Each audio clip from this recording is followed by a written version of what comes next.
తండ్రి అయిన దేవుడు నిన్ను ఎంతో ప్రేమించాడు.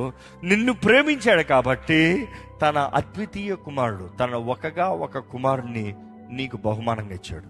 నీకు బహుమానంగా ఇస్తాను, నువ్వు గిఫ్ట్ లాగా తీసుకున్నావు. కానీ తండ్రి నీ కొరకు చేసింది ఏంటంటే, నీవు ఇంకా పాపివై ఉండగానే ఆయన కుమారుని బలిపీఠం మీద పెట్టి, ఆ బలిపీఠం మీద సిలువండి నీ కొరకు బలిచ్చాడు.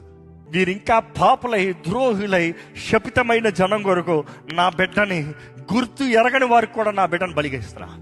You see, that is what God the father has done for you. నువ్వు అంటున్నావు నాకు దేవుడు ఏం చేశాడని. ఇంకేం చేయాలి? తన ఒక కుమారుని నీ కొరకు బలి ఇచ్చి నిన్ను ప్రేమించాడని చెప్తున్నాడు. You see, this is love. ఎందుకంటే తండ్రిని నెగ్లెక్ట్ చేయొద్దు క్రిస్మస్లో. Do not neglect the father in Christmas. If God didn't love you, you will never have the savior. Remember that. If God didn't see your weakness, know who you are and your wretched life or your wrecked life, he would never save you.